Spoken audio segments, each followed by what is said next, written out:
So, hello everyone and welcome to the annual event of International Urban and Regional Cooperation, the European initiative that is uniting huge chunks of the globe to solve global problems locally. I'm really excited to be welcoming you here today. We've got an incredible range of speakers.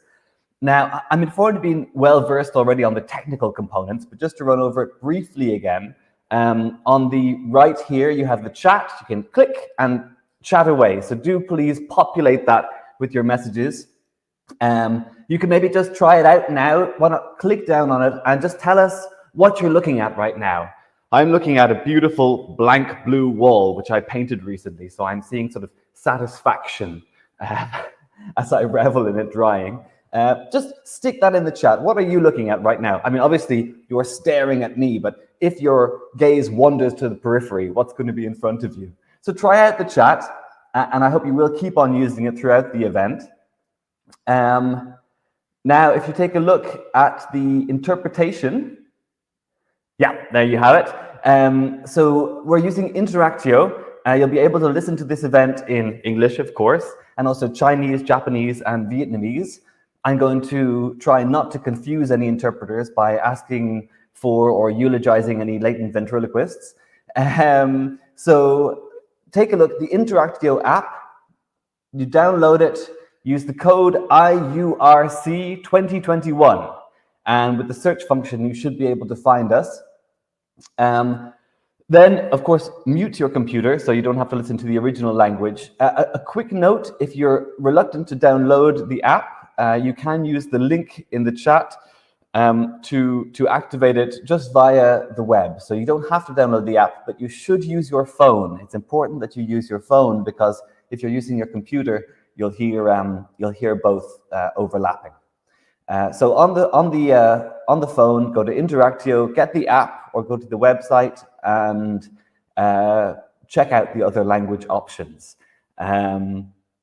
Okay, so I'm sure you're all busily doing that.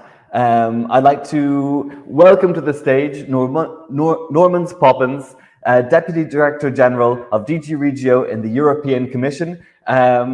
Normans, thank you so much for joining us. The floor is all yours. Thank you, Anthony. Good afternoon, ladies and gentlemen.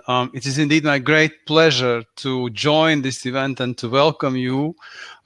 This is the first annual event of the new edition of the International Urban Cooperation Program under the new denomination of International Urban and Regional Cooperation. And first, let me say that and thank all the cities who were participating in the first edition of this IUC program. I think it's thanks to you and all your efforts that we have managed to make this program to become a real global network of reference for urban and regional innovation and cooperation in the world. And we are very happy that new members are joining also this program. So I want to say that we attach really great importance to this program, and it's not just about, fostering cooperation, helping cities to find their partners globally. It is, of course, also about promoting the values, the priorities of the European Union, and particularly, obviously, I'm talking about the green and digital transformation that is at the heart of the development of the European Union, but we believe also should be tackled in cooperating with our international and global partners. We have also been working hard further to streamline the European, the urban agenda for the EU. So the new Leipzig Charter, as you know, has been adopted, and it places really great emphasis on promoting productive, green and just dimensions of our cities and urban areas. And it's very much in our minds to try to look at the challenges of cities that they have to tackle today and find solutions, and then share this knowledge within the EU and also with our partners. I think that with its place-based and integrated participatory approach, this new Leipzig Charter, or the new urban agenda for the EU, is essential and provides a very important framework to envision and realize the green and digital transition objectives at the urban scale across the European Union. Of course, cities in the EU, but also outside the EU, are still engaged very much to manage the consequences of the COVID-19 crisis. But at the same time, I think they are also looking further. They are trying to imagine how this new future or new normal will look like. And we hope and we try to promote the necessity to approach this crisis also as an opportunity, because it is an opportunity for a great reset, for better, greener, more humane lifestyles for their citizens and businesses in cities, but all over the EU. A sustainable future, of course, means not only to reach the important goals that are set at the EU level, but in reality, it is about building circular, inclusive, resilient economy while respecting and preserving nature, environment, and promoting biodiversity. This is easy to say, but this is a tremendous task which requires, at many instances, a change of paradigm, a change of the way that we think. But with the different initiatives in place, and also through the cohesion policy, which primarily funds the urban areas in the EU, we have already many good examples. And we can say that cities and many regions are front runners in turning these ambitious climate change objectives into reality on the ground. Obviously, we have been foreseeing a great role for the cohesion policy as well as for the recovery and resilience facility within the European Union to help to shape the right policy measures for the post-pandemic world and to keep investing in the next generation to carry out the green and digital transitions. Ladies and gentlemen, I want to repeat what our President of the Commission has said recently. This is the make or break decade. In the fight against the climate and environmental crisis, getting to a green and healthy future for all citizens, and it will require effort in every sector of our society. Of course, the cities in the EU represent 75% of the population and account for also most of greenhouse gas emissions, and therefore the role of cities in taking a leap towards climate neutrality and biodiversity protection is vital. We have set the path to a climate neutral society in the EU by 2050, and to achieve it, again, we need to mobilize actors on the ground, involve local authorities and all stakeholders, as well as citizens, in the planning processes and implementation across European cities and regions. As I said, many cities and urban areas already are showing the way ahead and leading the green transition change, and we can be proud of many cities that have high ambitions in clean mobility, energy transition, adaptation to climate change. But there's still a lot of challenges for our cities and for all of us. Cities are complex, integrated systems, and this translates into the need to ignite a profound green transformation in many sectors simultaneously. For example, in areas of energy, mobility, land use, construction and renovation, circular economy, production and consumption. Such transformations need to be managed in a socially fair way to leave no city, no person behind. Of course, not all cities face the same challenges. So again, there is not one recipe fits all purposes situation. Therefore, it is also crucial to pay attention to the specific needs of urban areas facing these different challenges in moving towards a greener future.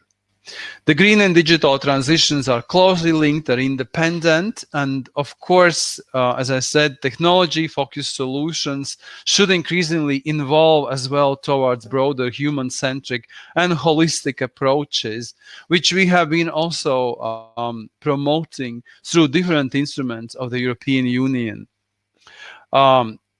Ladies and gentlemen, I want to say again, in our minds, cities and regions have to play a key role in realizing on the ground the policy agenda outlined in the European Green Deal and Sustainable Development Goals.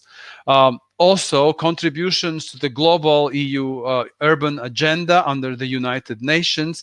And I think this is why this program, which we have launched and we have started to implement, will, in our minds, play a fundamental role to promoting international partnerships. We need our international partners to work with us, and we need to further promote what we started under the International Urban Cooperation Program, which successfully brought together 168 cities and towns to cooperate on these different topics and foster long-term partnerships. Through initiatives such as this IUC program, we recognize the cooperative approaches to sustainable urban development and that they are crucial to support on-the-ground implementation of the urban agenda for the EU, but also the new urban agenda of the United Nations. Obviously, we will be promoting the multi-layered solutions with the participation of all stakeholders. So again, going from global to the local level, from the public and private sectors, it remains precisely the objective of the IURC to continue to act as a vehicle for bringing cities and regions together. We expect very much that it will provide you with increased thematic networking possibilities, the opportunities to showcase best practices, and to receive funding for the cooperation projects. Inside the European Union, as I said, we realize that there are still many challenges for our cities and urban areas. So we are developing our tools further. I mentioned the Cohesion Policy Recovery and Resilience Facility. We will be launching soon the European Urban Initiative, which will not only support skills and capacity building in urban areas, but also will promote and fund innovative solutions on the ground in many cities across Europe. We will be launching the Cities Mission under the Horizon Europe program, which will work with cities in a bottom-up approach to define their priorities in becoming climate neutral and smart. And I want to mention that we have come up with a new European Bauhaus initiative, which encompasses the aspects of the green and digital transition and links it to the architecture, urban planning, aesthetics, as well as bringing in the aspects of social inclusion and accessibility. This new European Bauhaus initiative will become also the key initiative for us to be supported through different means, including the cohesion policy programs in the EU, and also hope that also in our international cooperation, we will find cities interested in promoting this new European Bauhaus initiative further through our international cooperation programs. So I think all the experience that we are gaining here, we would like to share with our partners globally through this program and any other means, but we also are keen to learn from all of you. What are your experiences, challenges, and solutions that you find for these different important challenges? So we are ready to use this program in full speed, and I want to thank you again for showing interest in this new program continuously, the partners that we had in the past, but also welcome the new partners, and just really wish you every success in your work. We believe in this program, and we will be working with you together to make it a continuous success. Thanks a lot for listening to me. And thank you so much, Norman Poppins, for opening that up. It's so great to hear from the top level that this is investment in citizens and in ensuring that all of these measures occur with social and environmental kept really squarely in mind as well. And indeed, to have that reiterated, that everyone here is so invited to get on board and find out what's happening in this dense web of initiatives working to the same goal. So thank you very much. And I'll now pass over the stage to Mr. Stefan Schloning, the head of Unit for Industrial Countries and Foreign Policy Support at the Foreign Policy Instrument of the European Commission. Mr. Schloning, thank you so much for joining us. Thank you. Thank you very much, Anthony. Good afternoon, good morning, colleagues, ladies and gentlemen. It's a great honor for me, together with the Normans, to open this first annual event organized in the framework of the IURC program. I think we are implementing this program here at FPI, the Service for Foreign Policy Instruments, in very close partnership of course, with our friends and colleague from DG Regio, the Directorate General for Regional and Urban Policy. A few words the outset on FPI, on the Service for Foreign Policy instruments. Through this program, as well as many other initiatives we are supporting worldwide, our main mission is to put EU foreign policy into action in a policy-driven and an integrated approach, supporting, accompanying, key political and policy priorities of the European Union, with the European Green Deal and the digital decade, of course, very much at the forefront.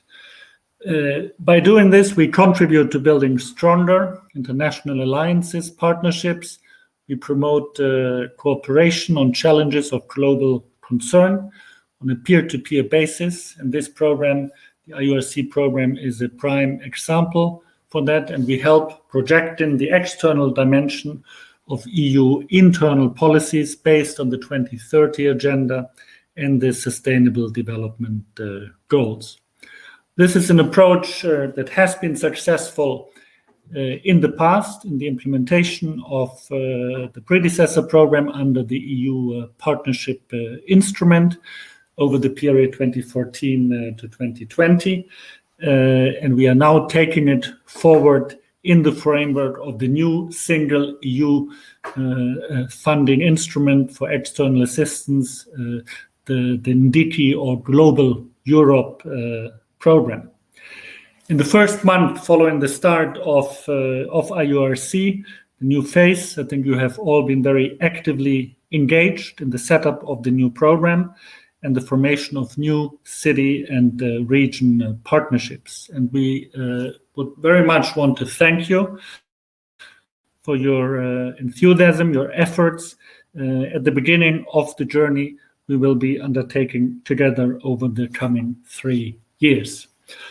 Unfortunately, once again, we have to meet. We are meeting virtually in the light of the challenging circumstances of the pandemic. As you know, at least here in Brussels, in Belgium, the latest developments are not so great in terms of, the development of the number of COVID cases. We again have an increase in trend and, more tighter rules, more working from home, as is also the case for myself. But we very much hope that really next year, and in spring, in summer, autumn next year, we will have the opportunity to meet you all in person in Brussels once it is again safe for all of us to travel and meet physically again. Now, a few words on our common objectives under the IURC program. I think climate change and unmanaged urbanization negatively impact the life of many citizens. Cities account for about 70% of the world's energy-related greenhouse gas emissions. And as the world continues to urbanize, sustainable development depends increasingly on the successful management of urban growth and in meeting the needs of a growing urban population in terms of energy demand for housing, transportation, as well as other infrastructure, as well as for employment, healthcare, and education. But while cities are, part of the challenges, they are definitely also part of the solution. Cities are frontrunners when it comes to energy transition, adaptation to climate change, sustainable urban development, and innovation. And in the EU, we strongly believe that we can do even more when cities collaborate, when they partner with other levels of government and the private sector.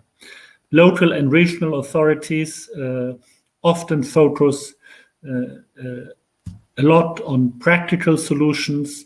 They're working, close and in direct and daily contact with the citizens, and they have a real and direct impact on the needs and the daily lives of people. We see that, for example, that cities set carbon reduction targets, implement changes that are necessary, forces propelling the world towards reaching the goals outlined in the Paris Agreement. And mayors globally have been a major power in their localities, but also united, and that can be used in the fight and is being used in the fight against climate change. And precisely for that reason and against that background, I think the International Urban and Regional Cooperation Program is so important to us. It represents a constructive and mutual effort to promote decentralized cooperation between regions and cities inside and outside the EU, all geared towards the delivery of the SDGs, the effective implementation of the new urban agenda, the Paris Agreement, the 2030 Agenda for Sustainable Development, and last but certainly not least, the European Green Deal. The program is an important part of our overall EU policies and actions to support ambitious cities around the globe. And we believe that with our joint efforts, the joint objective to help cities plan and implement action and change locally will be successful to promote exchanges, joint working on sustainable urban development and innovation. As you have heard already, I think the first phase of the program has proven to be a useful tool to bring cities and regions around the world together, to exchange and highlight shared interests and solutions. More than 80 city pairings have been realized between cities from 20 different EU member states and cities from 11 other countries across global regions. In Latin America and the Caribbean, North America, East Asia, and South Asia, all facing similar sustainable development challenges. And in order to achieve tangible results, these cities have jointly developed urban cooperation action plans and pilot projects fostering long-term partnerships. To give just, very few, very specific examples beyond these high-level policy objectives. We have the city in Mannheim in Germany, for example, working with Zhongqing in China, achieving support in the establishment of a direct freight rail connection between the two cities. We have Vilnius, the capital of Lithuania, and Kochi in India, cooperating with the support of this program and promoting their cooperation on solid waste management, water management, and mitigating climate change. We have the cities from Fredericton in Canada and Parma in Italy, which have together developed tools and methodologies to investigate barriers that hold back women from pursuing advanced careers in municipalities and develop mechanisms across continents to help overcome gender discrimination.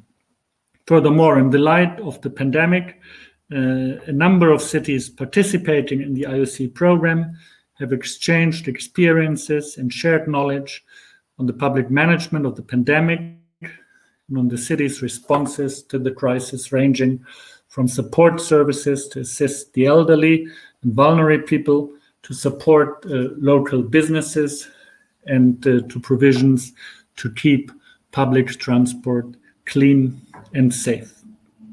Through interregional cooperation between the EU and Latin America and the Caribbean, the IURC has focused on ways to improve regional innovation and cooperation.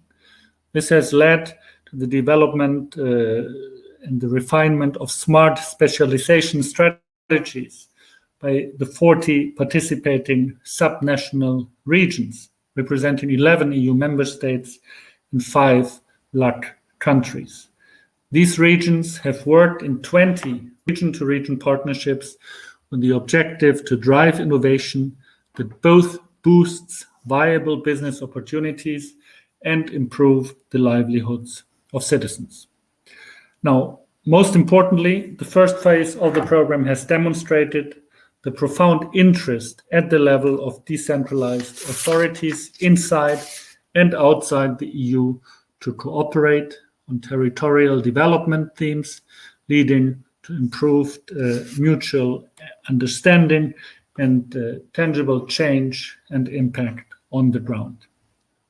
In terms of geographical scope, the IURC program will continue to focus on key partner countries and regions in Asia and the Americas that were prioritized under the first phase of the program. Furthermore, the second phase will open up city cooperation in sustainable urban development to the Republic of Korea, Southeast Asia, Australia, and New Zealand. The COVID-19 pandemic has clearly demonstrated the need for greater urban resilience as cities all over the world continue to face huge and unprecedented challenges. But this difficult period has also shown the need to stay connected, to exchange knowledge, and the need for exchanging knowledge and experience more than ever. We must continue to working on this together to improve the situation for all. We hope that the new phase of the program, building on the very successful first phase, will provide you with further inspiration and possibilities to take forward local and regional actions for sustainable urban development and innovation.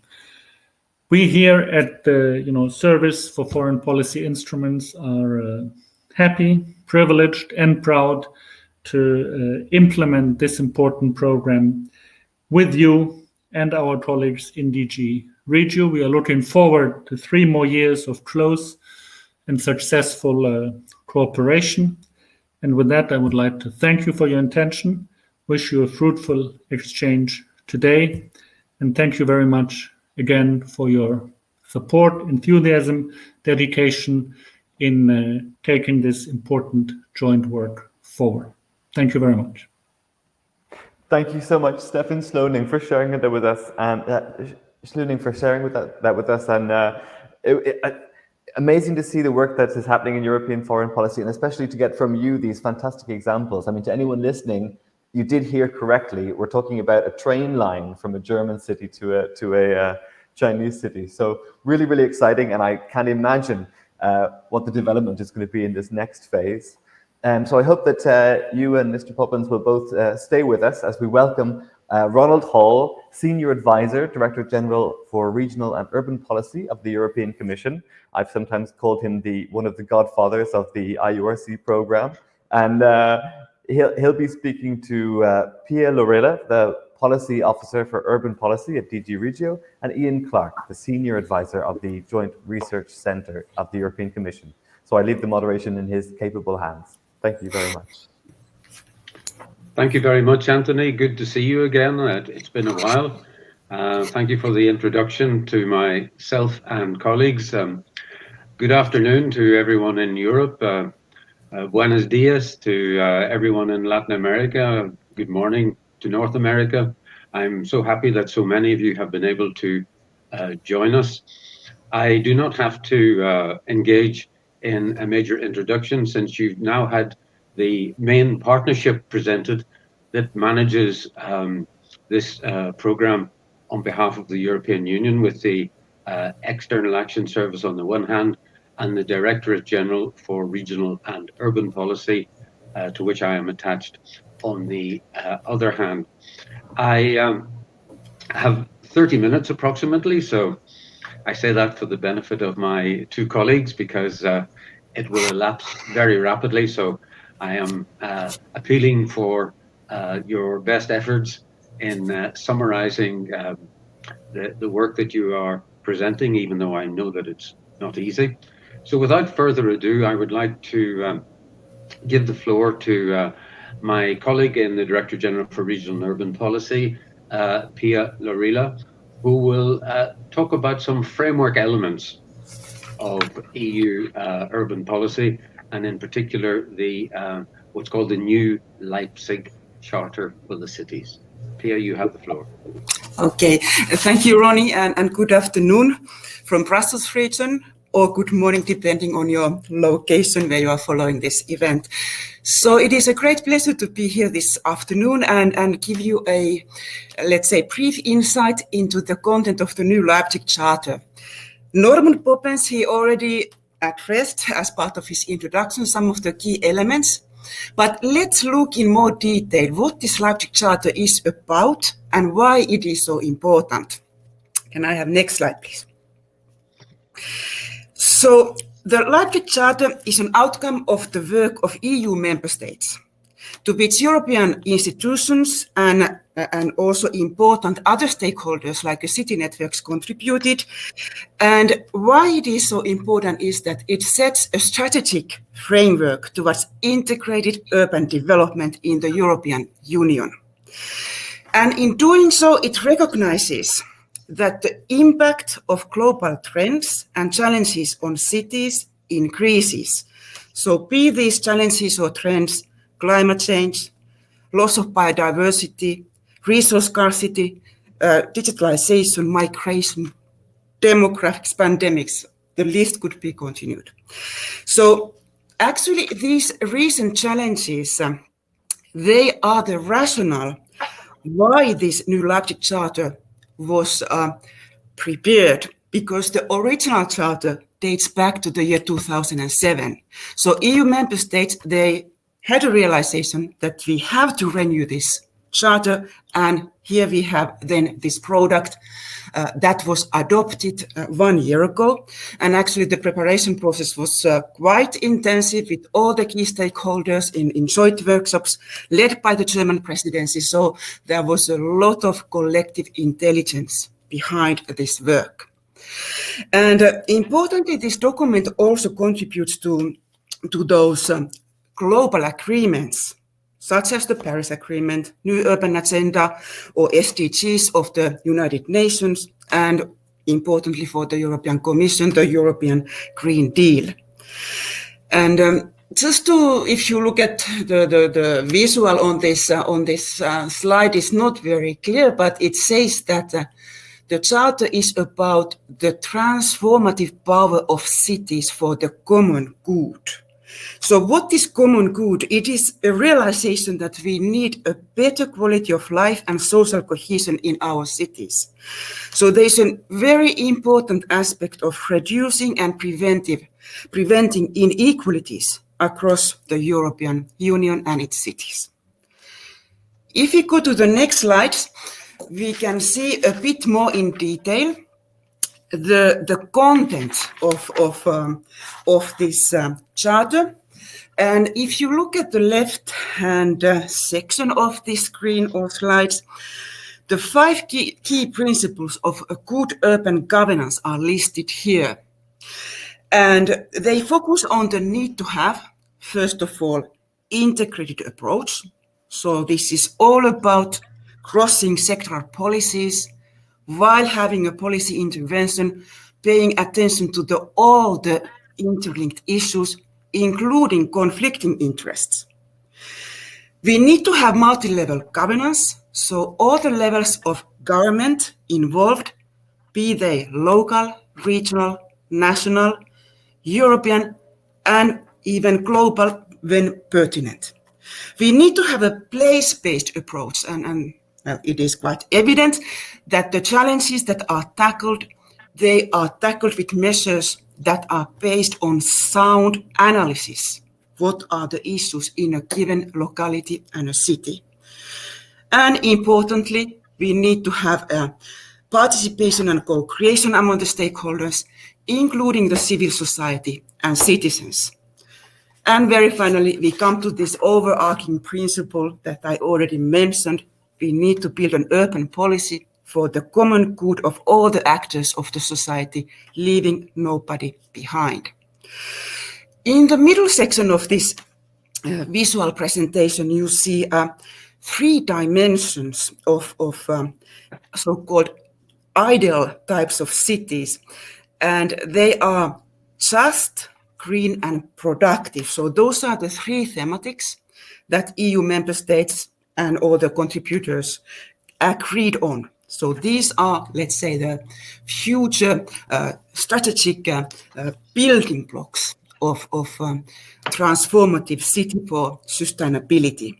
But then there is obviously an important cross-cutting dimension, and this is digitalization. And here it is affecting all these three thematic dimensions. And very finally and importantly, there is this foundation of this structure. And you see here that the Charter is emphasizing the importance of enhanced urban governance and also the adequate policy and funding for the cities in order to empower them to transform towards sustainable future.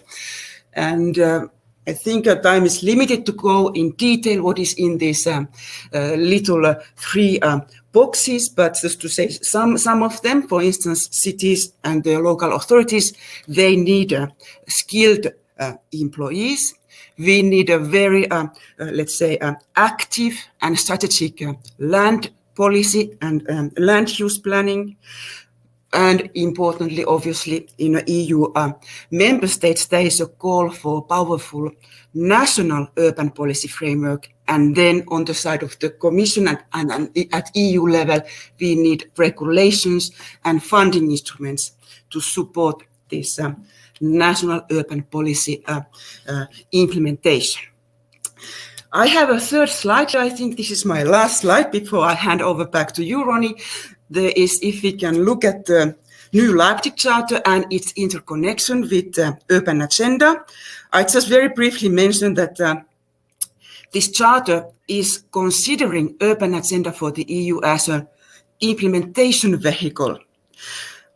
I'm not sure if all of us know what is an urban agenda, so I very quickly summarize what is it about. So it is an intergovernmental cooperation between all the pertinent actors launched by the Pact of Amsterdam 5 years ago. So it is multi-level governance cooperation to better involve cities and urban dimension in the design and implementation of policies at the EU and national levels. And kind of a key slogan for urban agenda is that the focus is on achieving better regulation, better funding, and better knowledge sharing for the cities in Europe and between the national and local level and the EU level. And there are thematic partnerships. There are so far 14 of them implemented or still ongoing, and they are the key delivery mechanism. And all the, let's say, pertinent, relevant actors are part of these partnerships. And as an outcome of this remarkable cooperation, we have almost 140 actions, deliverables, practices developed by cities, member states, EU bodies, and other partners. And there are almost 300 partners working together on these thematic partnerships. So you can understand that there is a wealth of knowledge there. And we want to promote this knowledge for the use of, or for the benefit of urban practitioners and also internationally. And finally, I think I conclude here. Ljubljana Agreement is the most, let's say, recent or even upcoming development. This week, Friday, the EU ministers responsible for urban development, they will meet and they will adopt this Ljubljana Agreement. And there are 2 new partnerships proposed to be started in the course of next year. And the focus of these 2 new partnerships are on greening of cities, and the second one is on sustainable tourism. So a lot of exciting and important developments happening on the side of EU member state cities and EU institutions around the topic of new Leipzig Charter at the moment.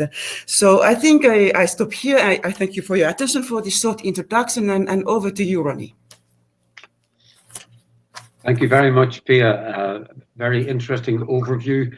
And as Pia has stressed, this is the confirmation that when it comes to our own cuisine, our internal policy in the European Union, we are really putting resources and effort and intellectual input into developing the best practices possible in sustainable urban development. So this is what we bring to the party when it comes to international cooperation. And the reference documents and policy statements that Pia has referred to are available on the internet for all of you to consult at your leisure. One of the key reference points before we move on to digging deeper by Pia for IURC, which I hope all of you in IURC have already seen this and digested it, is the thematic priorities that we have condensed for IURC. Norman Poppins, who spoke earlier, outlined the broad policy documents such as the SDGs, the New Urban Agenda, that inform what we do under IURC and what the cities do when they cooperate with one another. And we have established 3 overarching priorities: digital transition and the smart city, secondly, energy transition and climate change, and third, of course, in the current context, the post-COVID recovery. And then these are cross-cutting and feed into each one of a set of themes entitled Ecological Transition and the Green Deal, which is the European Union's main policy driver at the current moment. Secondly, urban and regional renewal and social cohesion. And thirdly, innovation and carbon neutral ecosystems and strategic sectors. What we mean by each one of those 3 are detailed below. I do not have the time to go in, but for example, under ecological transition, you have important matters such as the circular economy, or what is now called the innovation transition wave, and matters of that nature. So we're looking really for the cities to engage with this thematic agenda that we have in front of you, working in detail on the sub-themes, taking account of their implications for the cross-cutting themes at the top. So it's on that basis that I would like Pia, in a few minutes, to dig a little bit deeper into her presentation and to go a little bit further to say what are the implications of the new Leipzig Charter for the EU. In particular, I would like her to focus on green and productive cities, as well as on the digitalization theme. And what does that tell our colleagues representing the cities and the IURC program here today for the implementation of the IURC program itself? Yeah. Yes, Ronnie, thanks for this this overview. And when looking at this IURC thematic city networks overview, it is very, very great to see this very significant alignment or correspondence between those 3 thematic dimensions of a city as outlined in the new Leipzig Charter and in this cooperation program. So, for instance, if you look at the green city and the goals that IURC has, there's a great chance of collaboration. So the green city for the Charter, it's all about tackling the climate change. It's all about combating global warming and achieving the high environmental quality in all the sectors necessary, be it air, water, land use, soil, and so on. Then the productive city is all about diversified economy, providing jobs and skills for people, ensuring sound financial management and base, as you see on this slide. And the just city is really ensuring that all the citizens, all the actors of the society in cities have an access to the services, have equal opportunities, regardless of the, obviously, gender, socioeconomic status, age and origin. So the very, very important point, leaving no one behind. And obviously the Charter has a section on that. If you have a look at this important document, you will see all the other details. And very finally, digitalization, that is not displayed on this slide. It's about the digital solutions for services, for public and businesses, and about the smart city related developments. Of course, there are also challenges in that regard in terms of, let's say, digital divide issues and privacy issues and so on. But here I would like to invite you to have a look at this document. You will have a link in the end of this slide set. Over to you, Ronnie. Thank you very much, Pia. So one of the important outcomes, I hope that has been clear to the participants in our conference this afternoon or morning, depending on where you are, is that we are very active in promoting sustainable urban development as a European Union priority, and also to developing knowledge on key priorities, and in a very dynamic framework, which takes into account social evolution, hence the priority themes of the Just City, Green City and Productive City that Pia has just outlined. I will now pass quickly on to my colleague Ian Clark, who is a senior advisor to the research arm of the European Union, the JRC, and he is going to talk about weighty matters such as disaster risk management and related themes in the course of this overview before I get the opportunity to ask him some more precise questions. Ian, you have the floor. Thank you very much. Good afternoon, everybody. Delighted to be here and to have a chance to present what we think is an important report contributing to the resilience of the European Union and more widely. Just to say, a bit of way of an introduction, I used to work for the Joint Research Centre, if I could have the next slide, please, which is the Commission's in-house science service, originally set up in 1957 and originally focusing on nuclear science, but since then has moved on to cover all EU policies and to look at the scientific angle through the whole policy cycle. So when policies are being developed, right through to when they're being monitored. So the key aim is really to bring science and policy closer together, to help to manage the knowledge which is generated through science so it can be better used by policymakers and practitioners, citizens, and also to attempt to identify gaps in knowledge which can be filled through the JRC, but also other scientific organizations, particularly the EU science policy as a whole. Now, one way of helping to manage knowledge and identify the gaps has been to set up what are called knowledge centers. And the first of these was on disaster risk management, established in 2016.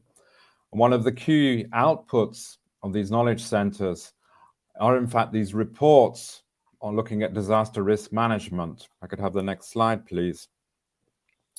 The first one was produced in 2017 and was entitled Knowing More, Losing Less, focusing very much on the issue of risk.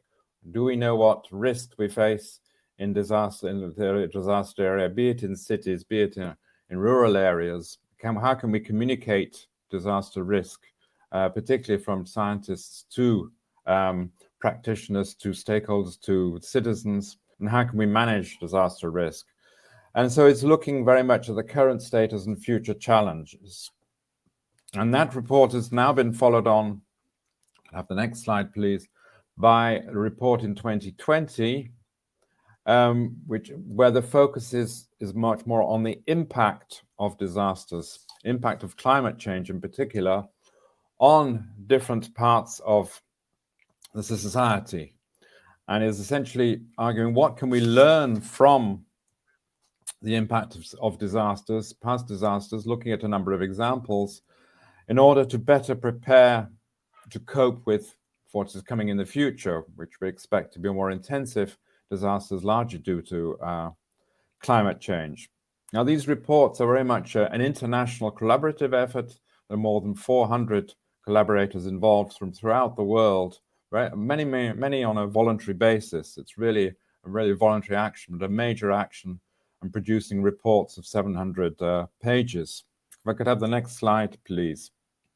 As I said, this report in 2020 is focusing on impact, and it looks at the impact of disasters on different aspects. So on the population, on the environment, and cultural heritage, economic sectors, and critical infrastructures.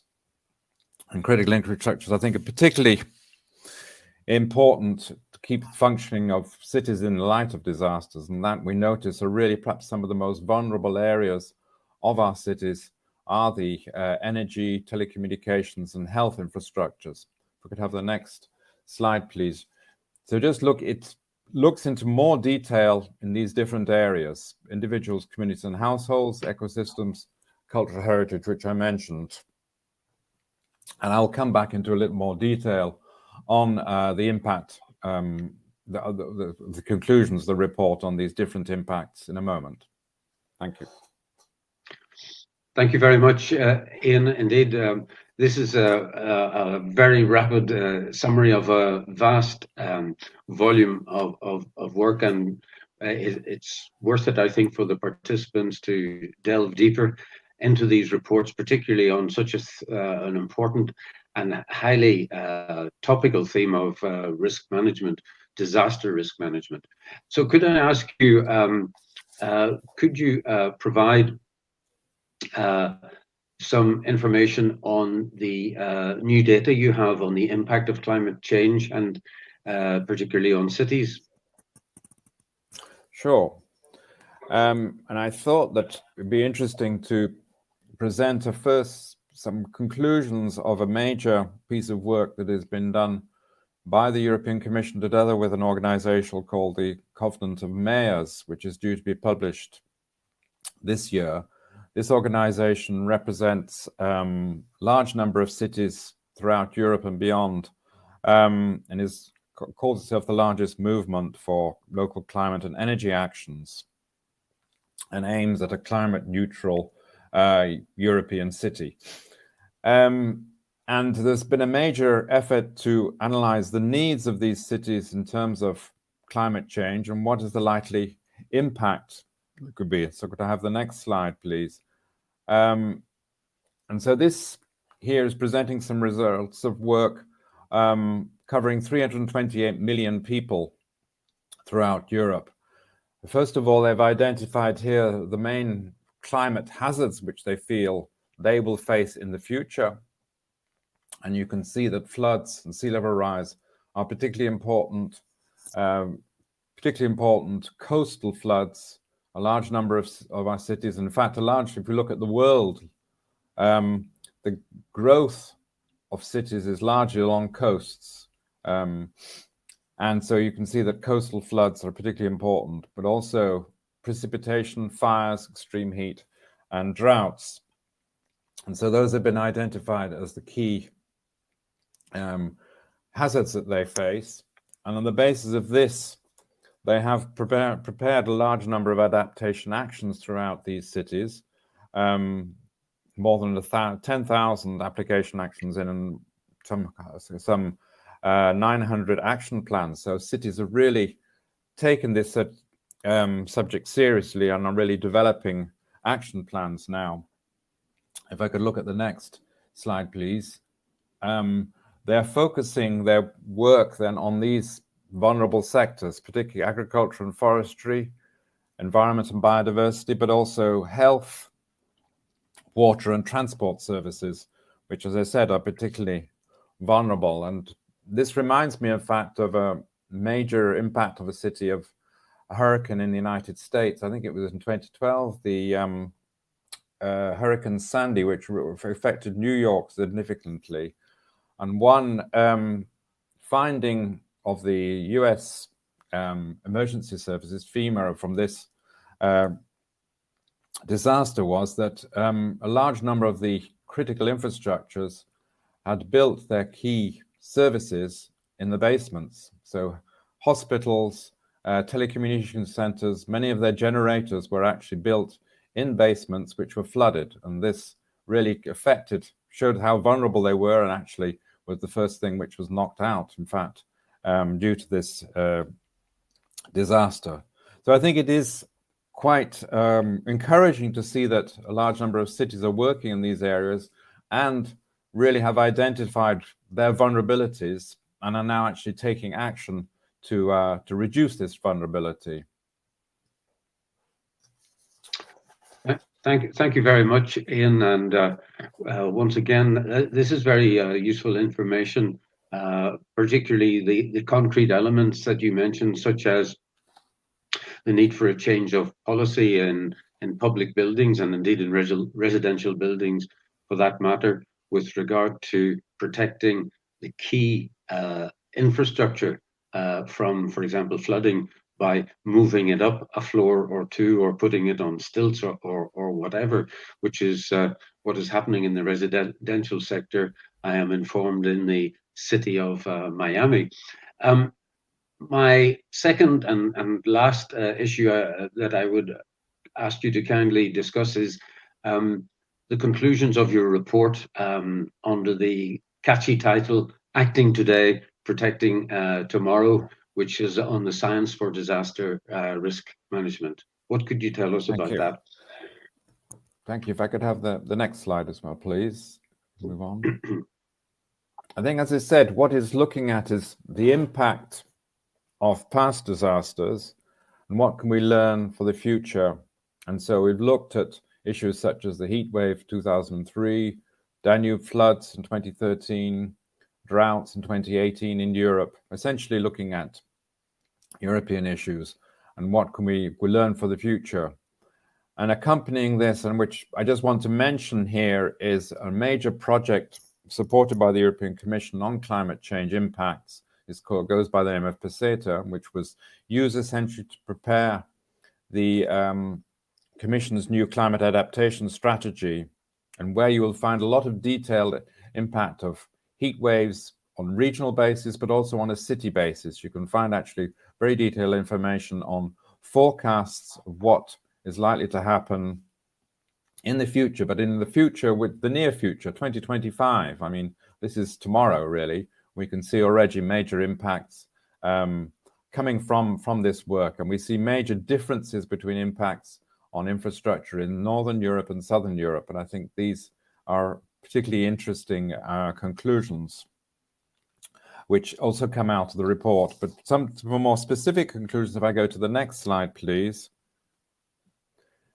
It's calling for us to be more anticipative, but we're too much focused on the short term. We need to look more on the long term and trying to think a bit out of the box what really could happen.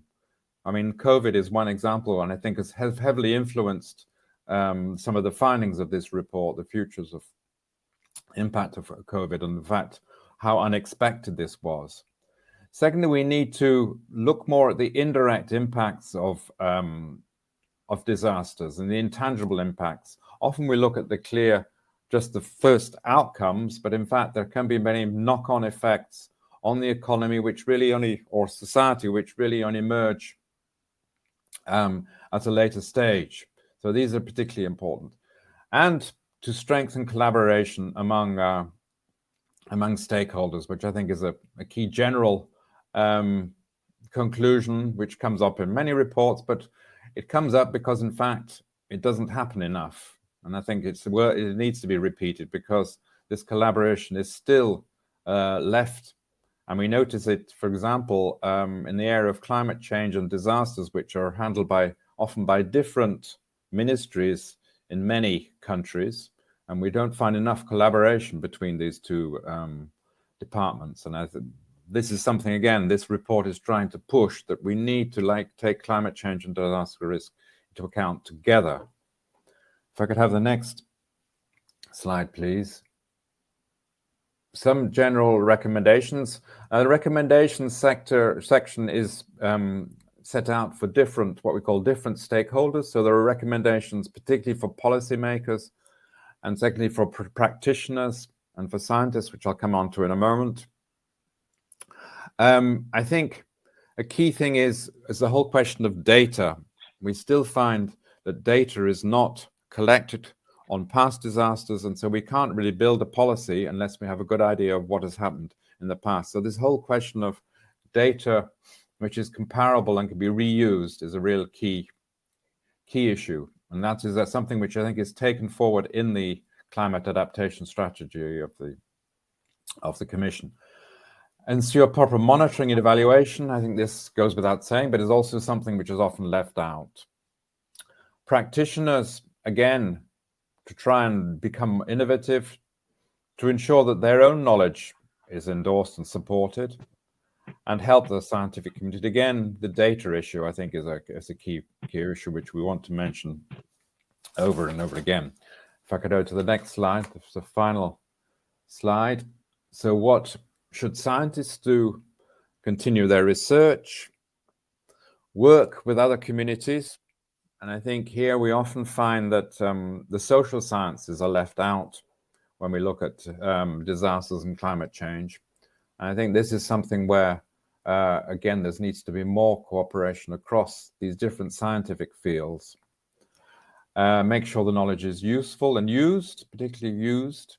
Something which the Commission has found in its collection of, again, an output of the Knowledge Centre is to try and collect scientific information produced in the past. And one thing we've found is that in many scientific projects, you find the name of a website and you click on the website and the website is dead because the project is finished.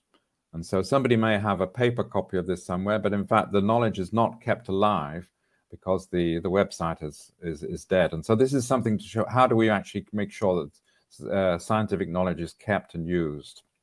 And then citizens, we need to hear more from citizens about what their concerns are, how they can actually, what do they need to be resilient. Also that citizens need to actually work at a local level to reduce disaster. And there are many cases of local resilience strategies being developed in many cities throughout Europe, which I think are particularly interesting, of built up by citizens. And finally, engaging with other stakeholders in disaster risk management activities. Now, these are just some very short recommendations from this study. It is available online. And in fact, there's no need to read the whole 700 pages. You can download, for example, the chapter just on critical infrastructure, just on industry, just on risk, just on recommendations for citizens. There is an executive summary as well, which is quite short, which could be used by many different actors. So I think we'll make sure that we have the link to this report, and they can actually get access to it and to the many other outputs from the Joint Research Centre. Okay.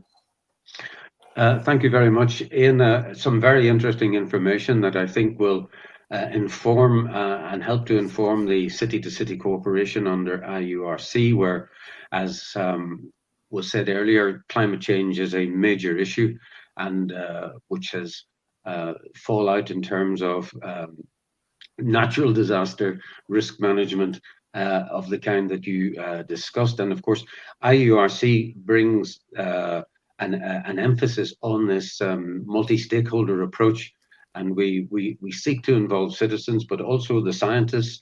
The universities in particular have been very key players historically in our partnerships between cities. So I think we need to wind up at this stage. We've taken just a few minutes above the 30 allowed, but we started a little bit late, unfortunately. But I think it's something that we can recover. And I wish to thank my friends and colleagues in North America and in Latin America for their attention during this important session. I should also say hello. I've seen in the participants list that we have some of our friends and colleagues from Asia and Australasia. So welcome to you also to this event. And I will pass the floor back to Anthony Coldclough for the next phase. Thank you so much, Ronald Holt. I know it's a bit strange in these online environments, but I'm sure that the kitchens and living rooms and terraces of the world are erupting in applause for you and those great speakers. So many thanks. Do please stick around if you wish. We're going to hop on, I think, right to the next session. You reminded me as well, Ronald, that I initially welcomed people to tune in a spate of Asian languages, which I'm afraid, of course, they can't do. But hopefully those listening in Spanish and Portuguese have realized that they're not listening to Chinese or anything else. If you are looking for the language settings, do remember you can find them there on the left side of your screen under the European flag, instructions to get the app and to change the language. So let's zoom on. If you need a little bit of energy, do wiggle your feet around, twist the neck, etc. And also get our shot of coffee from Sandra Marin's no doubt very exciting presentation. So Sandra, I'm welcoming you onto the floor. Sandra's the team leader for the IURC program, and she's going to open it up a little bit for you guys. Thank you, Anthony. Okay, well, there's been a lot going on since we presented the program in Europe back in April this year.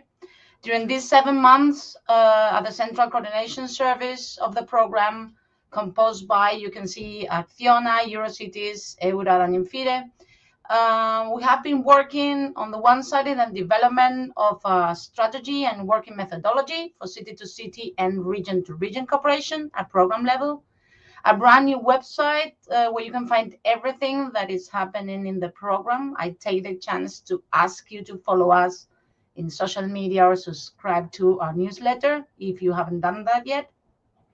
But first of all, and the most important for you, was the open call that we had in Europe, plus the evaluation, selection, and matching process through coordinated parallel work with the geographical areas. That was one very important step that brought us, next slide please, to this global network where we have 138 cities and 40 regions from 36 countries in the world.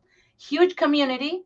Of course, as a program, we will do everything we can to facilitate, but the opportunity is in your hand to take the most advantage of this program, of this possibility of international networking. Next one, please. These cities and regions are divided, as you can see in the map, in 4 geographical areas. In this case, for Europe, we did some change compared to the first phase because we wanted also to give opportunities to smaller municipalities. So we created a figure of a functional area to apply, as well as to bigger agglomerations such as metropolitan areas. So we are happy to count with this kind of participants as well. And since September, when the selected cities and regions were announced, our geographical areas have been working really hard to start making cities know each other, start moving on and make you guys work. So before I present you what has been going on, I would ask you all to burn the chat, okay? And try to put all your experiences. If you're a city and a region who are already collaborating, put your experiences. How was to meet your counterpart? What are you working on? What is the good things? How are you motivated? But also to our team in IURC, North America and Latin America, because you guys have been dealing with this. I'm now coordinated, but I remember when I was a parent manager in Latin America, and it was the best. I think I've seen some of my cities there. So please burn the chat. And in the meantime, I will show you now, we will show you some video messages from our European External Action Service representatives, Stephanie Horrell in Brazil for Latin America, and Ana Guayarte in Ottawa for.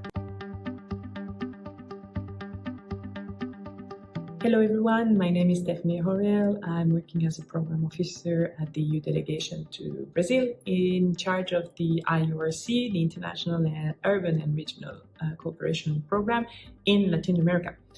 In Latin America, we are working with 6 countries: Argentina, Brazil, Colombia, Chile, Mexico, and Peru.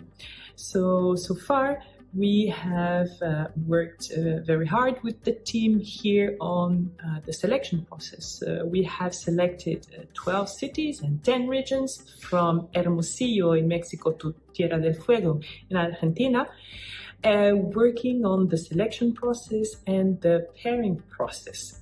So far, we have identified for these 12 cities and 10 regions a counterpart in the EU with which they are going to work during the next 2 years. So this moment now, what we have achieved is that we are in the process of signing the official partnership agreement, so this official engagement of the cities and region to work together. Once we have finalized these partnership agreements, which are almost all finalized, we are going to start working on the development of the urban and regional cooperation plan. So as you can see, the team here has been very, very busy in supporting the cities in the selection process, supporting the regions in the selection and pairing process.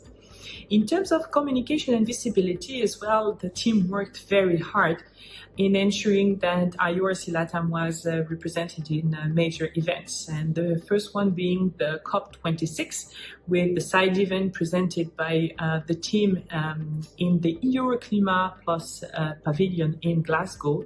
And during this side event, we have shared the experience of Belo Horizonte, Hermosillo, and Barranquilla.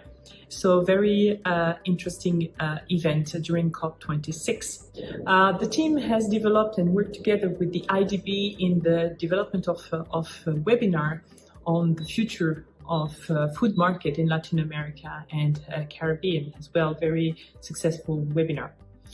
The team as well has developed one specific webinar which is the first one of a series that will be developed monthly. The first one being on the thematic related to the financing of green infrastructure. So this is so far what has been achieved. Now the next steps are going to obviously ensure that all the partnerships agreements are signed, and working now very hard with the cities on the development of this urban and regional cooperation plan, which will be their roadmap for their next 2 years cooperation. So it will be now a very important moment. The team is as well working on the development of different webinars that are developed in consultation with the cities and regions to ensure that they are in supporting their needs for learning. The team will organize as well regions in big international networking events. So I think we can congratulate what the team has achieved so far in Latin America. We are very happy with the pairings. The cities are very happy with the pairings, and we hope that this continue like this. So thank you very much, and I wish you a very good event. Thank you.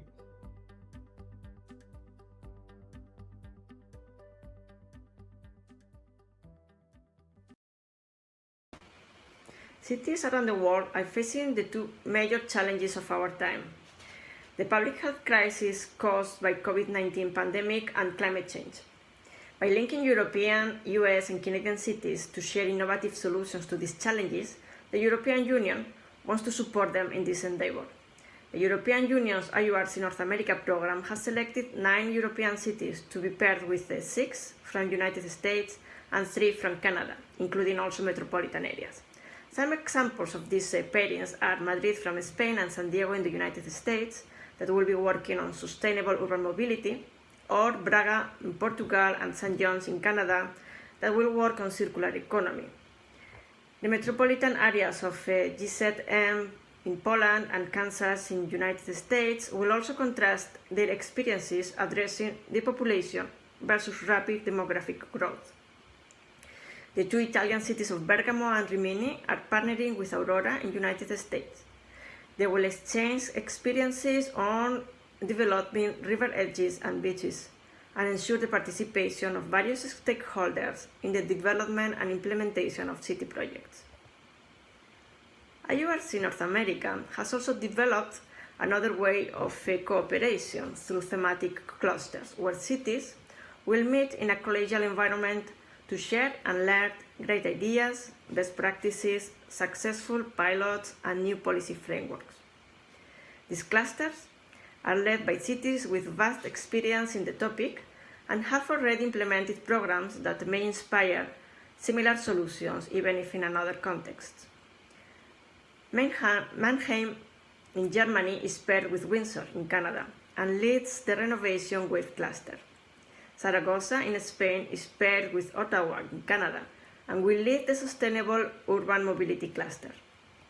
And Baltimore, the US city recognized internationally for the Baltimore Together program, will lead the education, jobs and skills with a focus on urban regeneration and innovation.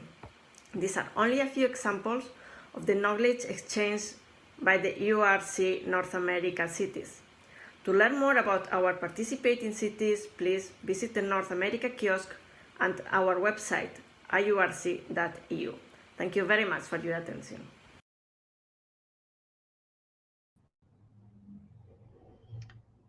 Okay, well, thank you very much to the IURC teams, both in North America and Latin America, for this. Before we move to the next roundtable with stakeholders, which will show us concrete examples of successful cases emerging from international cooperation under our program, I would like to give some very good news, especially to the European participants. There is a new, for those of you who were not able to apply or were not able to get into the IURC, were not selected, there's another opportunity for international cooperation, and there's a program called International City Partnership from DG Regio, quite similar to IURC, for the cooperation with South Africa, Singapore, Hong Kong, Taiwan, South Korea, and Canada. So 14 European cities will be selected. Don't miss it. Check in our website. I don't know if some colleague can put the link to the news where we presented this call in the IURC website, but you have until the 30th of November, okay? So it's another chance. And also for the regions, there's a new program for cooperation region to region with Japan that will come out very, very soon. So again, keep an eye in our website. That's what I told you. You have to follow us in the social media to keep updated with good stuff. Now, it's okay for me now. I will pass the floor to Ana Contreras from Acciona, as Consortium Manager of our Central Coordination Service, who will moderate the next roundtable, A Sea of Opportunities. The floor is yours. Como me gusta lo de the floor is yours. Thanks a lot, Sandra. Good morning, afternoon to all of you. I am delighted to moderate this table with experts from different businesses that show a wide range of opportunities for cooperation between cities and regions in the fields of sustainable urban development and innovation. Today, we are pleased to have Ernst Valerie, representing a real estate from Baltimore. Hello, Ernst. Hi. Hi. David Diaz from Aqualia. Hello, David. Hello. And Carmen Mihai. Did I pronounce it correctly, Carmen? Yes, perfect. Hello, everybody. Hello, representing the Imago Mall cluster. Stakeholders have a very relevant role in the durability of cooperation actions, especially in the case of government change, and businesses have to be catalysts and accelerators of these actions. Today's experts will bring us their valuable experiences from their previous phase of the program. But let's first explain you a little bit about the dynamics of this table. To begin with, our speakers will make a brief presentation on their specific cooperation action. Once all the presentations are finished, we will carry out a brief debate to enrich the dialogue. To make the session more interactive, I encourage all participants to write down. I know you are already doing it, but let's continue making it alive and write down your questions, concerns, and so on in the chat. And then in the meantime, both panelists and cities and regions representatives of each pairing can answer, of course, when your speakers are not presenting, but you can, meanwhile the rest of the speakers are presenting, you can answer in the chat, and at the end of the session, we will try to bring the most interesting questions to the final debate. So good morning in the United States, Ernst. Ernst brings us a very interesting case between Baltimore and Turin of how to act in deprived urban areas. Can you tell us how you have approached it, Ernst? Yeah, thank you so much. We had the pleasure of being paired with Torino, and one of the things we noticed in Torino was the lack of housing for immigrants in the urban sector, and a lot of the very same issues that we face in Baltimore, where there's a certain segment of the population that's disenfranchised. And I was really happy to meet my colleagues at Homes for All, and their method and their compassion for people was really inspiring. So inspiring that I decided to invest with them, and will plan on investing more capital to develop homes, develop apartments that will be, quality apartments.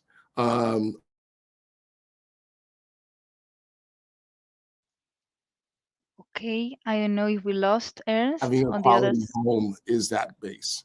And so I was really proud to be able to see the connections between some of the hardships that happen in Baltimore and in Turin, and that there were people like the folks at Home for All that wanted to solve those issues. And some of these issues are global issues. And, I always say there's genius in every zip code. And so one of the things that we have to recognize is that someone may start out as an immigrant, but if we nurture that person may come up with a cure for cancer one day. And we can't think that genius only exists in country clubs. And so Homes for All really inspired me to invest. And it was thanks to this program. And it also inspired me to do more in Baltimore as well. Next slide. So one of the things we, beyond investing at Homes for All, when we came back to Baltimore, I really looked at the issue of, we have some things that we're dealing with in society right now. We're dealing with, the Me Too movement, where women get paid less for doing the same type of jobs as a man. And that's not something that's American. I think that's global. And we also have the Black Lives Movement, where people of color at a global scale get treated as second-class citizens.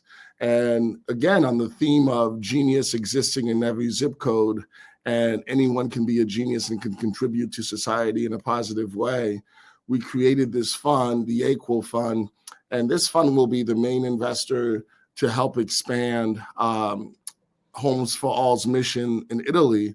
But in the United States, we're really looking to invest equity in women, in minorities, in also immigrants, the top 3 people who are at a global scale disenfranchised.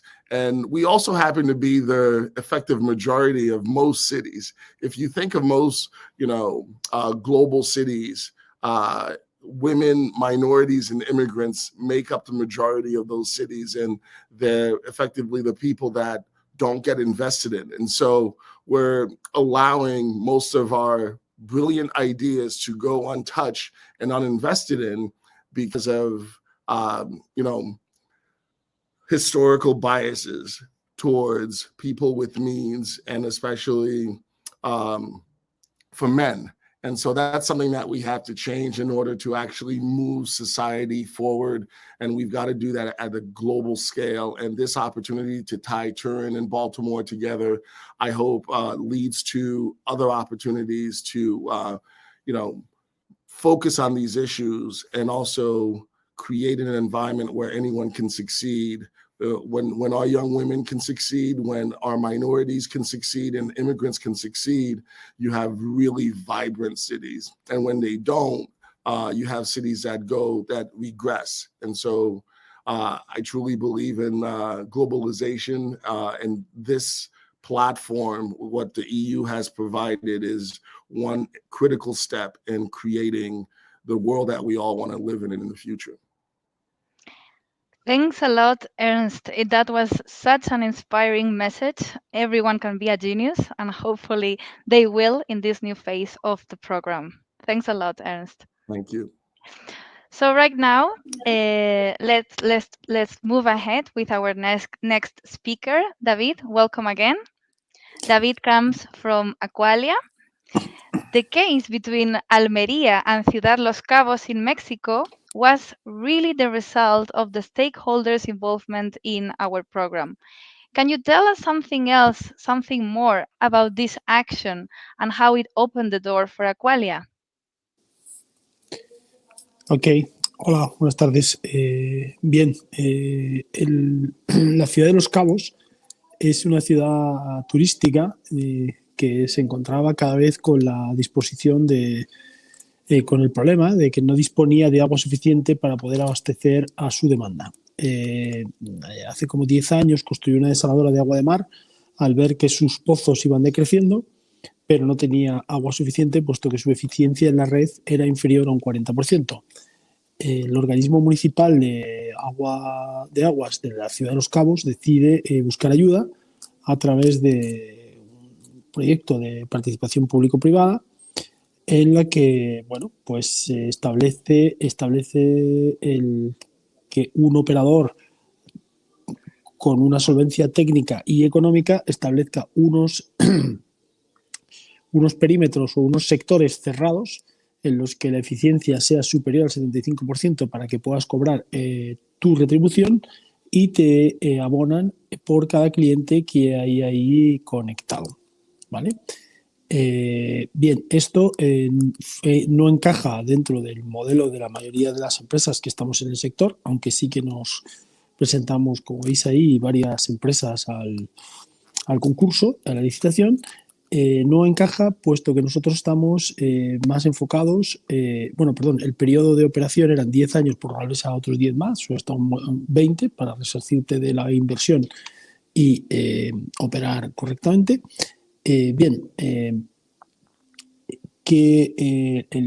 No encaja dentro del modelo de las empresas, puesto que estamos más acostumbrados, o los modelos de negocio que tenemos son BOTs o bien proyectos de concesión más al estilo europeo. Este no encaja muy bien. Bien, la siguiente diapositiva, por favor.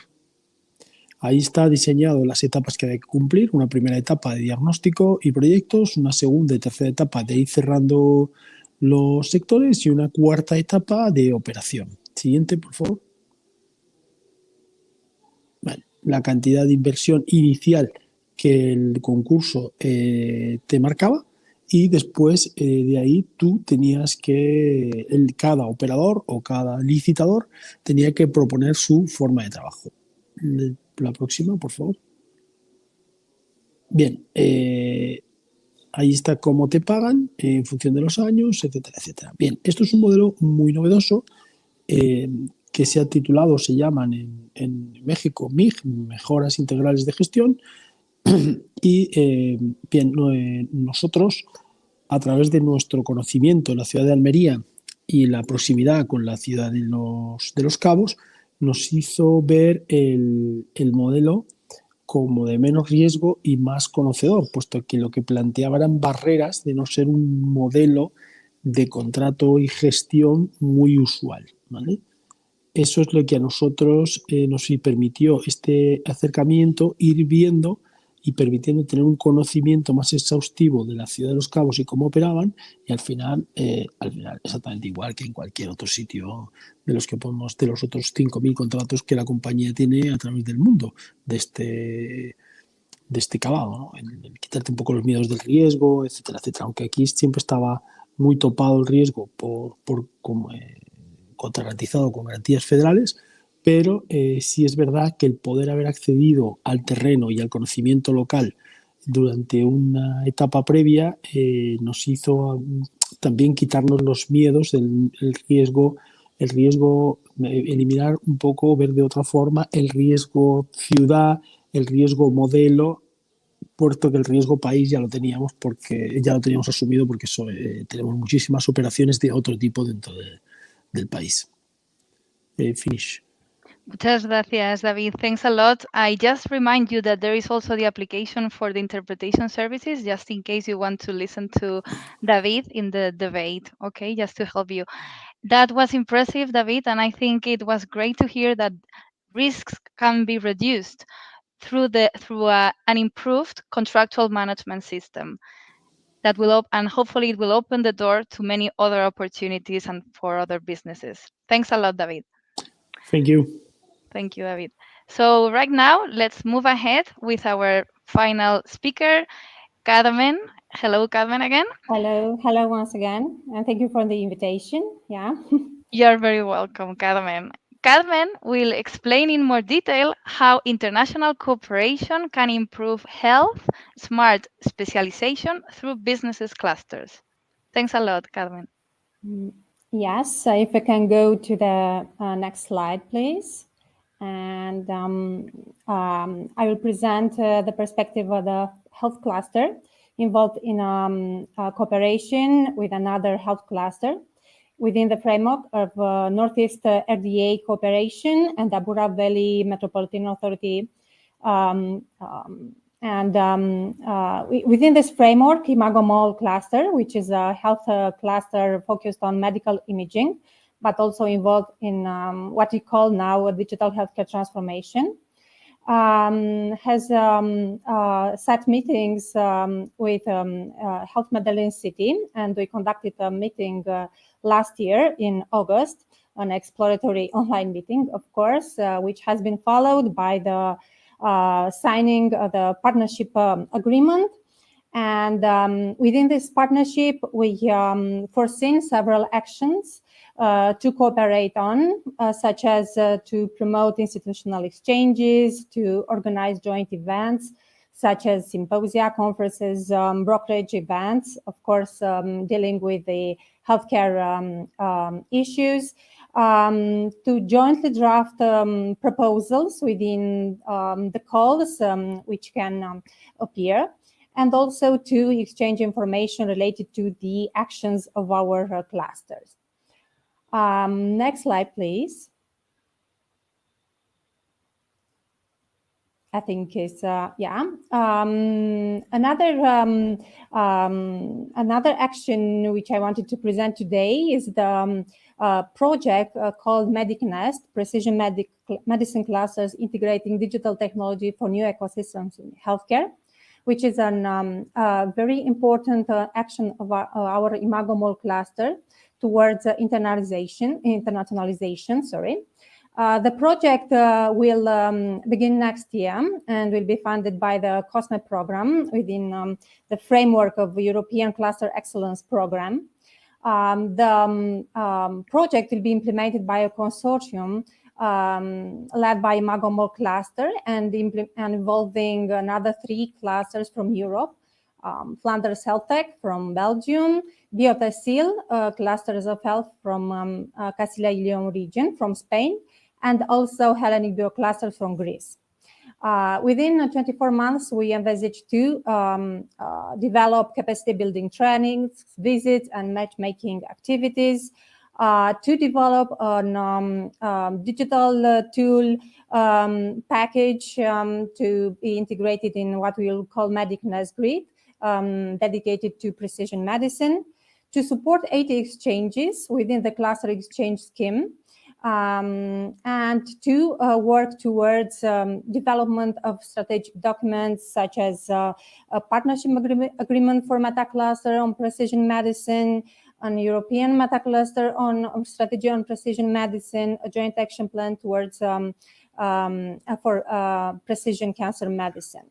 And of course, to make awareness on these documents within a final conference at the end of the project. Next slide, please.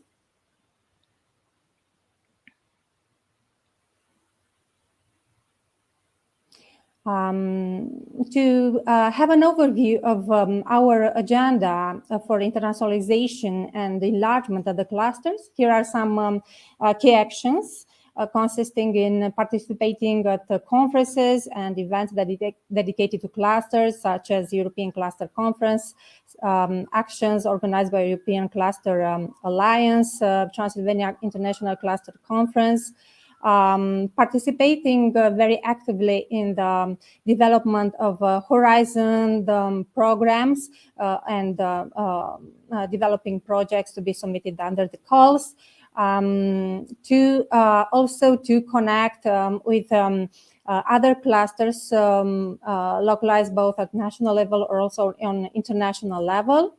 And till now, we concluded partnership with Cancer Apollo-Alp Cancer Cluster, Clara, with FENIN from Spain, with Pharmapolis from Hungary, and of course with Medellin Health City Cluster. Also, we participate strongly in the European cooperation platforms, such as Smart Specialization Platform, S3P4PM partnership dedicated to precision medicine, and also within Vanguard Initiative.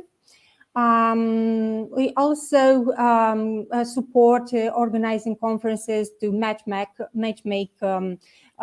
between our institutions and other European or international institutions within conferences or B2B meetings or C2C meetings.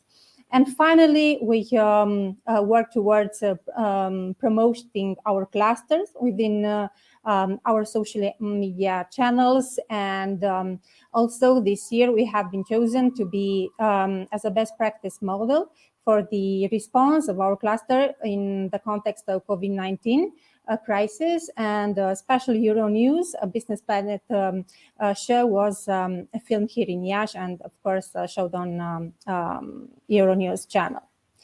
So this is us, and thank you very much for this opportunity. Thank you very much, Carmen, and congrats for that recognition. I think it was a really challenging initiative to coordinate all those clusters with all those platforms and considering also COVID limitations. So congrats. Thank you, Anna. So right now, let us proceed with a brief debate. But just before, I would like to remind our participants to post your questions in the chat. To begin with, and to break out the ice a little bit, I would like to make you all a general question. So what has been the added value of becoming part of our IURC program in regards your concrete action? In the case of Aqualia, it will be for sure related to the awarding of the contract, but kindly have in mind other possible synergies or intangible results that may have been derived from joining our program. We may start the other way around to make it more dynamic. Right now, let us begin with Carmen, let's continue with David, and finalize with Ernst.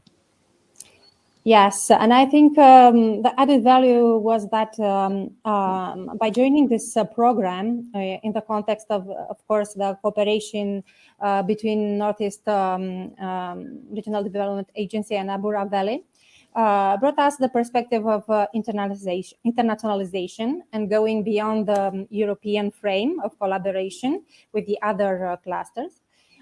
In the context of the digital healthcare transformation, because of course this process is worldwide developing, and it was great to see what's happening in Colombia, for example, and of course to identify project initiatives, potential collaborators between the members of our ecosystems and the members of the Colombian ecosystem, of course, related to healthcare. Thanks a lot, Carmen. David, es tu turno. Bueno, en mi presentación ha quedado claro el beneficio, ¿no?, que tuvo en ese momento Aqualia, ¿no? Pero también hay otra parte, y es que Almería es una concesión nuestra desde hace muchísimos años que tiene un desarrollo tecnológico en la prestación de servicio de aguas tan elevado que está dentro de los primeros incluso de Europa.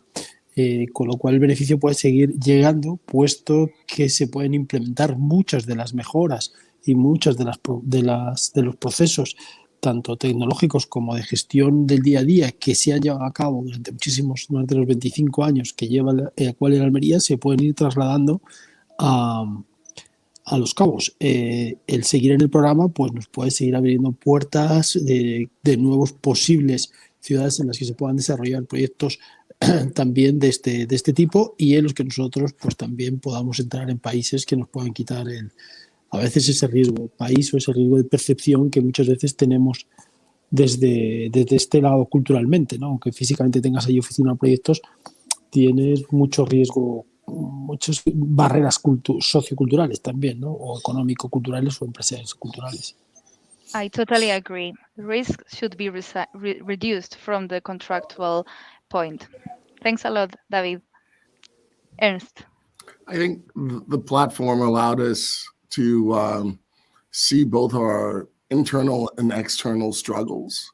And, when you're not at home and you're seeing kind of the same, you can see things in a different lens, and it allows you to be a little bit more free to explore more creative ideas. And then I think the fact that we can share resources, we can invest in each other, because I think the solutions that are needed, we have to take our blinders off. And it's very easy when you're at home and you feel like this is where I am from, to have blinders on. And when you're away, you can take those blinders off.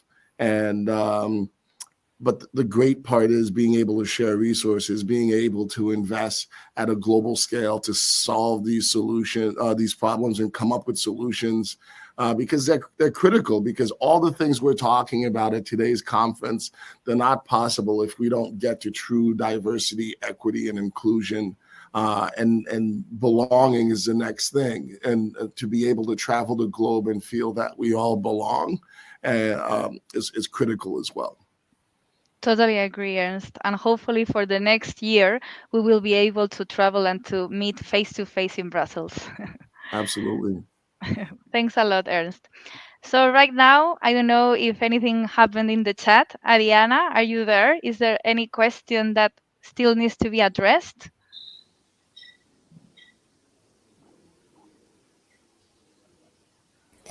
No question at the moment. No question?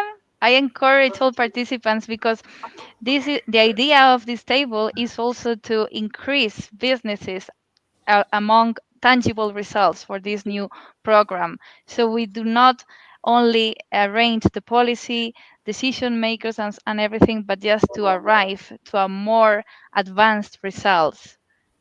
Perhaps any of the speakers would like to add any remark? Okay, there is a question from Diego Gil right now. I think it's directed to David.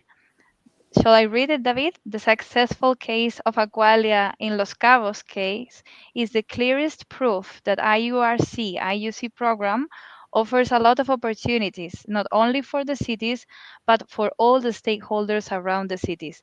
So it's up to us, to all of us, to engage our stakeholders and take benefit of this unique opportunity. It's more a comment than a question. Yes, a comment, not a question. But of course, yes, that should be the idea, that after 1 year running and advancing in the pairings and clusters that we have already developed, and as the other panelists already showed, with the thematic networks aligned with the European Commission policies and areas of interest, may be developed in different projects and opportunities for the business sectors. Okay, there is a question from Eva Banos de Gisola. Thank you, Eva. How can cities apply if they wish to do partnerships? I think this question goes more to the whole program, but perhaps from your specific experience, you can say anything to Eva. Eva, if you're referring exactly only to cities, this phase already finalized. As Sandra advised, there is another opportunity. I think she shared the link in the chat. There is another initiative right now run from DG Regio, and perhaps you can join. But of course, our program is open, though applications have already finalized and cities and regions have been selected. There is still room for those cities that want to join our clusters. So you can follow us in our website. I think anyone posted our web link. Otherwise, I will do it after the roundtable finalizes. And you are, all cities and regions are encouraged to follow our program.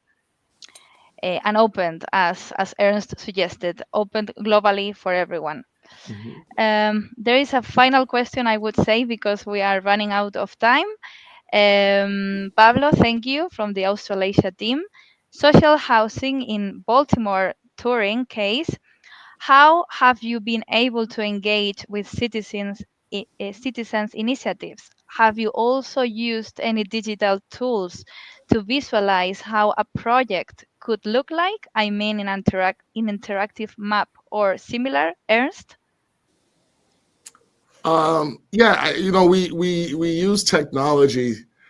So as a real estate developer and investor, I always tell people that we're an innovation company, right? Because a building is just four walls and a roof.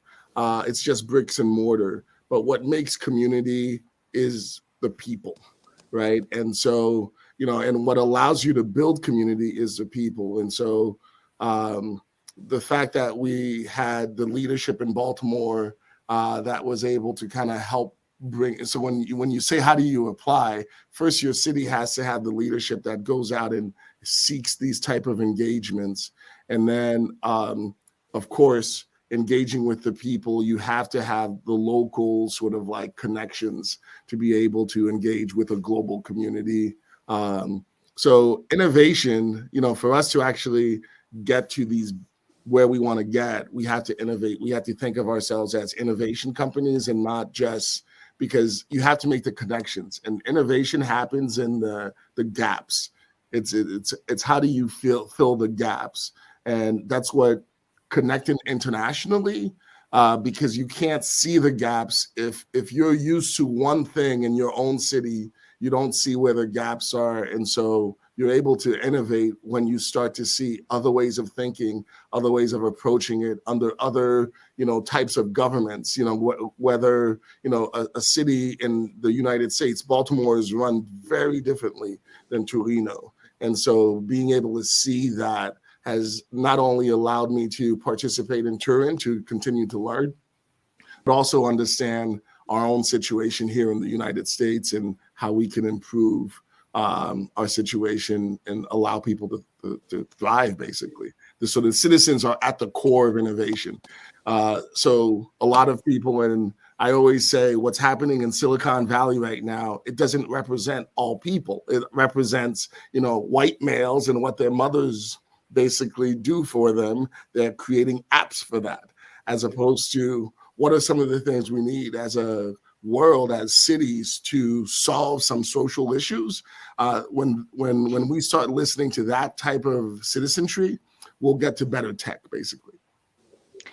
That is why our program tries to improve the stakeholders' involvement through the quadruple helix approach, including not only stakeholders, but also universities and the civil society.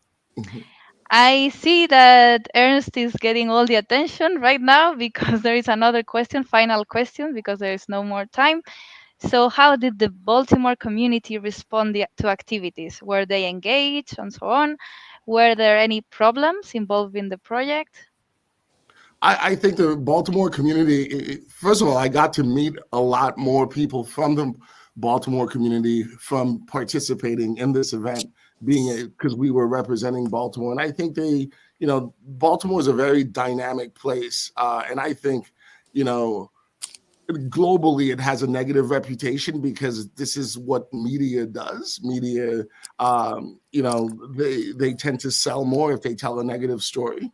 And so they focus on that, and that's the reality of it. But if you want to know the true story of Baltimore, it should be told by the people that participated in this event and also the people that live its reality every day. And they responded incredibly. I think Baltimore, the reason I'm in Baltimore is because it's an incredible city. It's an underdog city. The way to describe that, it's underdog is someone that you root for, even though there's all these things against it. And I think it has the opportunity of being the greatest city in America.